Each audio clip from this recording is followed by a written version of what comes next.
అంటే ఒకవైపు ఇటువంటి వాళ్ళవి కాకుండా పోనీ రాజకీయ వ్యవస్థగా అనుకున్నాం అనుకో, అంటే నేను వీళ్ళు ఎట్లా బుల్డోజ్ చేసేందుకు చేస్తున్నారు అనేది. సో ఈ బుల్డోజ్ వెనక రీజన్స్ ఎట్లా చూడొచ్చు పృథ్వీ గారు? ఎందుకంటే ఈ రోజు విగ్రహావిష్కరణ జరుగుతోంది, ఇంకోవైపు మహానాడు జరుగుతోంది.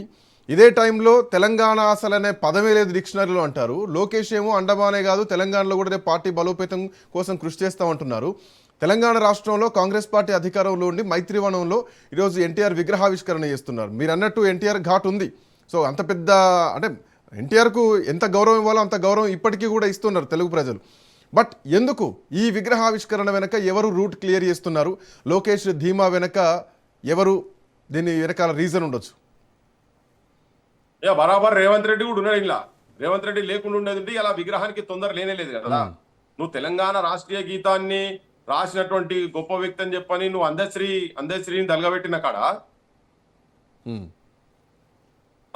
అందశ్రీని తగలబెట్టిన కాడ నువ్వు ఇప్పటిదాకా ఆడ మీరు పోయి చూడండి, హన్మకొండ దిక్కు పోతుంటే ఉంటది, లెఫ్ట్ సైడ్ ఉంటది, గట్కేసర్ దగ్గర ఉంటది. ఆడ కుక్కలు పందులు తిరుగుతున్నాయి. ఆడ అక్కడ అట్లీస్ట్ తన జ్ఞాపకార్థము ఒక ఎట్లా గురి కడతారా లేకపోతే ఏదైనా ఉండాలి కదా అక్కడ. స్మృతివనం అన్నావు, స్మృతివనం పక్కకు పడేసి ఎన్టీఆర్ విగ్రహానికి ఇమీడియట్ గా తొందర ఏమొచ్చింది. సో దీని అందరికి లింక్ ఏంటంటే ఏదో కుట్ర జరగబోతున్నది, తెలంగాణ మీద కుట్ర జరగబోతున్నది. మరి రేవంత్ రెడ్డిని ఓటుకు నోటు కింద నీకు లోపటేస్తాం రా ఏం చెప్పిరో తెలియదు. ఇటు బీజేపీలు ఒకసారేమో ఈయన కాషాయ కాంగ్రెస్ లెక్క అయిపోయింది ఇక్కడ, తర్వాత మళ్ళా పసుపు కాంగ్రెస్ లెక్క కొన్ని సందర్భాలలో కనబడుతున్నది. ఇప్పుడు క్లియర్గా ఏంటంటే వీళ్ళందరూ ఒక్కటైపోయి వీళ్ళు తెలంగాణను union territory, Hyderabad union territory చేసే ప్లాన్ లో ఉన్నట్టు చాలా స్పష్టంగా తెలుస్తున్నది. దానికి బీజేపీలో నాడున్నది. ఇక్కడ వీళ్ళందరూ కలిసి తెలంగాణ కథం పట్టించి మళ్ళీ ఏమైనా ఆంధ్రప్రదేశ్ లో కలిపేటువంటి ప్రయత్నం జరుగుతున్నదా అనే దాంట్లో డౌట్స్ రావడానికి చాలా చాలా సీరియస్ గా ఉన్నది. ఎందుకంటే వాళ్ళు ఏదంటే అది చేయగలిగే స్థాయిలో రాజకీయ వ్యవస్థ ప్రస్తుతం తెలంగాణ రాజకీయ వ్యవస్థ కూడా. బట్ ఒక ఉద్యమాన్ని చూసినటువంటి అదే తెలుగుదేశం పార్టీ ఒక ఉద్యమాన్ని చూసినటువంటి తెలంగాణ మళ్ళీ కలుపుతామంటే ఊరుకునేటువంటి పరిస్థితులు ఉంటాయా? ఇంకో మాట ఏంటంటే ఇదే మంగళగిరి వేదికలో బక్కన్ నరసింహులు ఏమంటున్నారంటే తెలంగాణలో విద్వేషాలు రెచ్చగొట్టి ప్రజల మధ్య విద్వేషాలు రెచ్చగొట్టి ప్రాంతం విడిపోవడానికి కారణమైందని చెప్పేసి ఆయన మాట్లాడుతున్నటువంటి మాటలు. సో విద్వేషాలు రెచ్చిపోవడానికి గల కారణం ఏంటి? 70 ఏళ్ళ తెలంగాణ కొట్లాటేంది? సో విద్వేషాలు రెచ్చగొట్టారంటే మీలాంటి ఉద్యమకారుల, విద్వేషాలు రెచ్చగొట్టింది జయశంకర్ సారా, విద్వేషాలు రెచ్చగొట్టింది కాళోజీ నారాయణరావు లాంటి వాళ్ళ, విద్వేషాలు రెచ్చగొట్టింది ఆనాడు ఉద్యమ నాయకుడుగా ఉన్నటువంటి కేసీఆర్, కోదండరామ, మీలాంటి ఉద్యమకారులు విద్వేషాలు రెచ్చగొట్టి పచ్చగా ఉన్న రాష్ట్రాన్ని విభజించారన్నటువంటి అర్థం వస్తుంది ఆయన మాటలు. దీని మీద సుదీర్ఘమైన చర్చ అప్పటి నుంచి కలపొద్దన్నప్పటి నుంచి జరిగింది. తెలంగాణ సోదరా తేల్చుకో నీ బ్రతుకు మోసపోతివ నీవు గోసపడతావు, చావు బ్రతుకుల మధ్య సాగుచున్నది నావ, ఏదరికి చేర్చేవో సోదరా నీ నావ, ఆంధ్రుతో కలిసి నీవు అడగంటి పోతావు, ప్రత్యేకమై ఉండి ప్రగతి సాధిస్తావు, ప్రతిభ చూపిస్తావు అని. బొగ్గు ఇనుముల గనులు పుష్కలమ్ముగా గలవు తెలంగాణ సీమలో వెలుగునై రత్నాలు అభివృద్ధికి ఇచ్చడంతో అవకాశం ఉన్నదో, అందుకే ఆంధ్రులకు ఆశ మెండైపాయి అని. సో తెలంగాణలో బొగ్గు ఉండదు. ఇక్కడ ఇప్పటికి చూడండి సింగరేణి కాలనీస్ లో పోతే మొత్తం మీరు అక్కడికి వచ్చిన వాళ్ళు ఉంటారు, ఆఫీసర్లు మొత్తం అక్కడికి వచ్చిన వాళ్ళు ఉంటారు. ఆ బాయ్ లోపల పనిచేసే వాళ్ళు మనోళ్ళు కొంతమంది ఉంటారు తప్ప పైన మొత్తం వాళ్ళే ఇప్పటికి మొత్తం కబ్జా చేసి కాంట్రాక్ట్లు కూడా మొత్తం వాళ్ళే. అందుకే కదా ఇప్పుడు ఇక్కడికి ఈవెన్ నీకు ముదాకర్ అని చెప్పని ఫైరింగ్ లో మైపాద్ ఇన్సిడెంట్ లో ఫైరింగ్ లో దెబ్బ తగిలితే అక్కడ ఉన్నటువంటి గుట్టలు కూడా అక్కడ ప్రాంతం వాళ్ళు ఆంధ్ర ప్రాంతం వాళ్ళు వచ్చి కబ్జా చేసుకుంటేందుకు వచ్చినందుకే కదా. ఇక్కడ ఉన్నటువంటి వనరుల దోపిడీ జరుగుతుంది, భూమి మీద ఆధిపత్యం తీసుకొస్తారనే భయాలతోటి ఎప్పుడు కలపొద్దు అన్నప్పుడు ఫజల్ అలీ కమిషన్ వచ్చినప్పటి నుంచి ఇది జరుగుతూనే ఉన్నది. మన ఉద్యోగాలు కూడా వాళ్ళు కొల్లగొడతారు. ఇటేటు రమ్మంటే ఇల్లంతా నాదే అంటారు. పట్టణాల్లో చూడు, మెట్ట భూమిలో చూడు, ఆఫీసులో చూడు, ఆఫీసర్ను చూడు, ఆంధ్రమయమే అంత, అంధకారమే అంత అని. నువ్వు ఎక్కడ చూసినా ఆఫీసులలో మొత్తం రిక్రూట్మెంట్, ఎంప్లాయ్మెంట్ మొత్తం అక్కడోళ్ళు వచ్చి ఇక్కడ వచ్చి కబ్జాలు చేసుకొని కూర్చున్నారు. ఉద్యోగం కూడా ఇట్లా పంతుల దగ్గర, నౌకర్ల దగ్గర వచ్చినటువంటి ఇష్యూ తోటే నీకు మూమెంట్ అప్పుడు 52 లో కూడా ఇడ్లీ సాంబార్ గో బ్యాక్, గైర్ ముల్కీ గో బ్యాక్ మూమెంట్ ఎందుకు వచ్చిండే? ఈ ముల్క్ సంబంధించిన ముల్క్ అంటే ఈ ప్రాంతానికి సంబంధించినటువంటి వాళ్ళు కానటువంటి వాళ్ళు ఆంధ్ర ప్రాంతాలకు వెళ్ళి వచ్చి ఇక్కడ ఉద్యోగాలు సంపాదిస్తున్నారు, ఇక్కడ వచ్చి కూర్చుంటున్నారు. ఎందుకంటే అప్పుడు ఇక్కడ మన ఎడ్యుకేషన్ రేట్ జస్ట్ బిలో 4% ఉండే, వాళ్ళేమో 23-24% ఉండే. సో అప్పటి నుంచి ఆ భయాలతోటి కలుపుకున్నటువంటి రాష్ట్రం. దాని తర్వాత కూడా ఆంధ్రప్రదేశ్ ఫామ్ అయిన తర్వాత కూడా అడుగడుగున అవమానాలే, అది అడుగడుగున ఆధిపత్యమే. ఇప్పటికీ ఆధిపత్యం, మన భాష మీద దాడి, యాస మీద దాడి, మన బతుకు మీద దాడి, మన పోరాటాల మీద దాడి, ఎక్కడ చూసినా గానీ హత్యలు హత్యలు హత్యలు. ఆ లాస్ట్ కు అన్నలు తయారై అన్నలకు పోయిన తర్వాత కూడా అట్లా కూడా చంపిండ్రు. తర్వాత తెలంగాణ ఈ ప్రాంత విముక్తి గురించి అన్ని మనకు వచ్చే అవకాశాలు, మనకు ఉన్నటువంటి ఈ ప్రాంతంలోకి ఉన్నటువంటి అస్తిత్వానికి సంబంధించిన ప్రతి ఒక్కటి కొల్లగొడుతురు కాబట్టి ఒక తిరుగుబాటు వచ్చింది. ఈ తిరుగుబాటు వచ్చి 69లో 369 మంది నిండు ప్రాణాలు పోగొట్టుకున్నారు. ఇటువంటి వెదలవాకి ఏం తెలుసు అండి? ఈ పిచ్చోడు ఆ బానిసత్వం చేసే ఆల్సేషన్ కుక్క వీడు, వాడు ఎవరో మాట్లాడినోడు, వీళ్ళకేం తెలుసు చెప్పండి? అంటే ఇక్కడ వాళ్ళు కనిపించట్లేదు.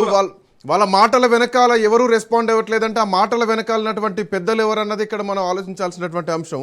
అండ్ ఇంకొకటి ఏంటంటే పృథ్వీ గారు, ఒకవైపు నేను ఈ మాట జవాబు చెప్తా, ఈ మాటకు ఒక నిమిషం జవాబు చెప్తా. వెనకడు ఉన్నటువంటి వాళ్ళు ఎవరు లేరు ఇలా. చంద్రబాబు ఫస్ట్ నుంచి 10 పేర్లు చెప్తే చంద్రబాబే ఉంటాడు దాంట్లో. తర్వాత లోకేష్ వీళ్ళందరూ కలుస్తారు, మిగతా వాళ్ళందరూ కూడా ఉంటారు. నువ్వు పెద్ద పార్టీ నువ్వు కానీ అంటే అన్నాడు ఏందో పవన్ కళ్యాణ్ రోడ్లు కూడా ఎందుకంటే కలిసి ఉన్నారు కాబట్టి వాళ్ళకు బరాబర్ ఇది వాళ్ళ ఆలోచన విధానం, చంద్రబాబు ఆలోచన విధానమే కనుక ఇప్పుడు ఆయన మాట్లాడితే సేపు అయింది కదా, అదే వేదిక అదేదో ఆయన ప్రెస్ కాన్ఫరెన్స్ లో ఉండి మాట్లాడింది కాదు కదా, సపరేట్ గా ఇంట్లో కూర్చొని ఒక వీడియో చేసి పంపించింది కాదు. ఒక రాజకీయ పరమైనటువంటి ఒక వేదిక, మహానాడు వేదిక మీద ఉండి అక్కడి నుంచి ప్రెసిడెంట్ వాళ్ళందరూ ఉన్న తర్వాత పాలిట్ బ్యూరో మెంబర్ గా ఆ స్థాయిలో ఆయన వేదిక మీద మాట్లాడినప్పుడు అట్లీస్ట్ అది ఆ పార్టీ పాలసీ కాదు అన్నప్పుడు నువ్వు అట్లా మాట్లాడకని చెప్పి వారించాలి కదా. వాళ్ళు ఎవరు వారించలేదు అన్నప్పుడే ఇది క్లియర్ కట్ గా వాళ్ళందరూ కలిసి చేస్తున్నది అనేది చాలా సుస్పష్టం అవుతున్నది అలా.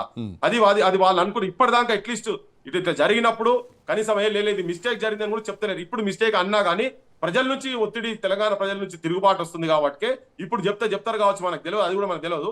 కానీ వాళ్ళ హిడెన్ ఎజెండా మాత్రం 100% అది చంద్రబాబు ఆలోచన విధానానికి పక్కా నిదర్శనం. అది ఈ హిడెన్ ఎజెండా వెనకాల రీజన్స్ ను రియాక్షన్స్ ఎట్లా ఎక్స్పెక్ట్ చేయొచ్చు? ఎందుకంటే ఇక్కడ ఒక్కొక్క దానికి లింక్ అయి ఉంది. ఓవైపు కాంగ్రెస్ పార్టీలో తెలంగాణలో 2 రకాలుగా వినిపిస్తోంది. ఒకటి రేవంత్ రెడ్డి టీడీపీకి సంబంధించినటువంటి కాంగ్రెస్, ఇంకొకటి పాత కాంగ్రెస్. దీనికి ఎగ్జాంపుల్ కూడా ఒకనొక సందర్భంలో డిప్యూటీ సీఎం మల్లు భట్టి విక్రమార్క మేము వైఎస్ఆర్ ఫాలోవర్స్ కాబట్టే మా మీద ప్రధాన పత్రికల్లో ఇట్లా రాపిస్తున్నారు, బురద ఎమ్ముతున్నారు, సో ఎవరు చెప్పిస్తున్నారో మాకు తెలుసు అని చెప్పేసి ఆయన మాట్లాడతారు. దీని వెనక రేవంత్ రెడ్డి ఎక్కడ కూడా రెస్పాండ్ కాలేదు. సో దీంట్లో 2 ఉన్నాయి అనేది ఇంకో పాయింట్. జడ్చర్ల ఎమ్మెల్యే అనిరుద్ రెడ్డి టీడీపీకి సంబంధించినటువంటి వాళ్ళే ఇక్కడ పనులు చేసుకుంటున్నారు, వాళ్ళ పనులు అవుతున్నాయని చెప్పేసి తెలుగుదేశం పార్టీని, ఆంధ్రప్రదేశ్ ప్రభుత్వాన్ని ఉద్దేశించి మాట్లాడినటువంటి మాటలు ఒకవైపు. ఇంకోటి మేరే సాత్ జోడో అన్నటువంటి ప్రధానమంత్రి నరేంద్ర మోడీ మాట తర్వాత రాజకీయాల్లో ఇప్పటివరకు అసలు ఏమాత్రం ఒక స్ట్రాంగ్ రియాక్షన్ కాలేదు. ఒక స్టాలిన్ని ఒక మోడీని చూసినట్టు, లేదంటే ఒక దీదీని ఒక మోడీని చూసినట్టు, లేదంటే ఇప్పుడున్నటువంటి విజయ్ని ఒక మోడీని చూసినట్టు ఇట్లాంటి పరిస్థితి తెలంగాణలో కనిపించట్లేదంటే ఇది ఎక్కడెక్కడ లింక్స్ అవుతున్నాయో అర్థం చేసుకోవాల్సినటువంటి అవసరం కనిపిస్తోంది. మోరోవర్ ఇప్పుడు ఎన్టీఆర్ విగ్రహం రేపు పొద్దున తెలంగాణలో మేము పోటీ చేయబోతున్నాం, బలోపేతం చేస్తాం అన్నటువంటి కామెంట్స్. సో అన్నిటికీ డోర్ ఒకటే కనిపిస్తోందా? 100% కరెక్ట్. ఇక్కడ ఇందిరా కాంగ్రెస్ లేదు, ఇందిరా కాంగ్రెస్ పోయింది, అయిపోయింది ఇందిరా కాంగ్రెస్. ఇప్పుడు చంద్రబాబు కాంగ్రెస్ లేకుంటే ఎల్లో కాంగ్రెస్ ఇప్పుడు నడుస్తున్నది క్లియర్ కట్ గా. ఇది వీళ్ళందరూ కలిసి ఇక్కడ మీరు మొన్న మనం బండి సంజయ్ ఇష్యూలో చూసినాం కదా, అతని కొడుకును మైనర్ బాలిక మీద అత్యాచారం చేసిన కంప్లైంట్ వచ్చిన తర్వాత కూడా 9 రోజుల వరకు ముఖ్యమంత్రి కేంద్ర సహాయ మంత్రి, హోంశాఖ సహాయ మంత్రి కొడుకు ఇద్దరు కలిసి కాపాడిన విధానం ఏదైతుందో జనమంతా మొత్తం దాని మీద చూసారు. వీళ్ళకి ఈ పైన ఉన్నటువంటి రాజకీయ నాయకులకు, రాజకీయ వ్యవస్థలకు వాళ్ళ పైసలు ఎట్లా సంపాదించాలి, ప్రజలను ఎట్లా దోపిడీ చేయాలి, ఎక్కడ భూదందాలు చేయాలి, లిక్కర్ దందాలు ఎట్లా చేయాలి, కాలేజీలు ఎట్లా లంగపనులు చేసి కాలేజీలు ఎట్లా సంపాదించాలి, హాస్పిటల్ పెట్టి ప్రైవేట్ హాస్పిటల్ పెట్టి ఎట్లా సంపాదించాలి, దీంట్లో పడి ఉన్నారు. ఈ రాజకీయ నాయకులు వీళ్ళంతా కలిసి ఒక పెద్ద బూట్ పుట అని అయితే తెలంగాణ మీద ఒక అద్భుతమైన కుట్ర జరుగుతా ఉన్నది. ఇలా దానికి ఏంటంటే ప్రజల నుంచి వ్యతిరేకత వస్తుందని తెలిసిన తర్వాత కూడా ఎన్టీ రామారావు విగ్రహం ఇక్కడ పెట్టుండి అనేది చాలా దుర్మార్గమైన పని. నేను గతంలో కూడా చెప్పినా, మళ్ళీ ఇప్పుడు రిపీట్ చేస్తున్నా. ఇక్కడ ఒకవేళ మైత్రివనంలో పెట్టదలుచుకుంటే ప్రభాకర్ రెడ్డి గారి విగ్రహం పెట్టాలి, పైడి జయరాజ్ గారి విగ్రహం పెట్టాలి, లేకుంటే కాంతారావు గారి విగ్రహం పెట్టాలి. వీళ్ళు కాకుంటే గదరన్న విగ్రహం పెట్టుర్రి ఆ కళలకు సంబంధించి, లేదు ముచ్చర్ల సత్యనారాయణ గారి విగ్రహం పెట్టండి. ఇటువంటి వాళ్ళే పెట్టారు, సుక్కా సత్తయ్య గారి పెట్టండి. లేదు నువ్వు రాజకీయ క్షేత్రంలో గురించి ప్రావీణ్యత ఉన్నదనంటే చెన్నారెడ్డి గారి విగ్రహం పెట్టండి, అంజయ్ గారి విగ్రహం పెట్టండి, వెంగళరావు గారి విగ్రహం పెట్టండి, పివి నరసింహారావు గారి విగ్రహం పెట్టండి. లేదు మీరు ఆంధ్ర ప్రాంతంలో ఎన్ని విగ్రహాలు పెట్టిరు వీళ్ళవి, పివి నరసింహారావు ఎన్ని విగ్రహాలు ఉన్నాయి, ఒక్క విగ్రహం అన్నా చెన్నారెడ్డిది ఉన్నదా? మరి ఎన్టీ రామారావు ఇక్కడ పెట్టినప్పుడు తెలుగు ప్రజలు మనకు నీతులు చెప్తారు వాళ్ళు.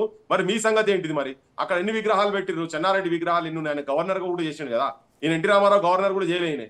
కానీ ఇక్కడ పెద్ద స్టాల్ వాట్ లీడర్ కదా ఆయన, అంతకు ముందే ఈయన డైరెక్ట్ ముఖ్యమంత్రి, ఆయన ఎంతో మంత్రి పదవి చేసి అనుభవంతో వచ్చినటువంటి వ్యక్తి. మరి అటువంటి వాళ్ళ ఎన్ని విగ్రహాలు ఉన్నాయి ఆంధ్ర ప్రాంతంలో? గదర్ అనే ఎన్ని విగ్రహాలు ఉన్నాయి? గదర్ అనేది అఫీషియల్ గా విగ్రహం ఇప్పటిదాకా గవర్నమెంట్ పెట్టలే, కానీ ఇక్కడ మాత్రం ఈయనది మైత్రివనం పెడుతున్నట్టునే కుట్ర. బరాబర్ దీని వెనుక కుట్ర ఉన్నది. ఈ రాజకీయ వ్యవస్థ అంతా కలిపి దేశానికి చూపించదలుచుకుని ఏంటంటే తెలంగాణ వచ్చిన తర్వాత కూడా మా ఆంధ్ర ప్రాంతం వాళ్ళదే ఆధిపత్యం ఉన్నదని చూపిస్తుంది. ఇప్పుడు నువ్వు కాంట్రాక్ట్ లో ఎమ్మెల్యే కాంగ్రెస్ ఎమ్మెల్యే చెప్తున్నారు కదా, అవును. మనం చెప్పుడు కాదు, అవును. ఆయన చెప్తున్నారు టీడీపీలో నడుస్తున్నది అని చెప్పని. మరి ఈయన ఇప్పటికీ అంతకు ముందు బూట్లు మోసిండు, ఇప్పుడు ముఖ్యమంత్రి చంద్రబాబు ఇప్పుడు కూడా అవే బూట్లు మోస్తున్నాడు. తేడా ఏం లేదు కదా, వాళ్ళే చెప్తున్నారు కదా, అందులో ఉన్నోళ్ళే నిస్సహాయంలో అయిపోయినారు. ఇందిరా కాంగ్రెస్ చచ్చిపోయింది తెలంగాణలో.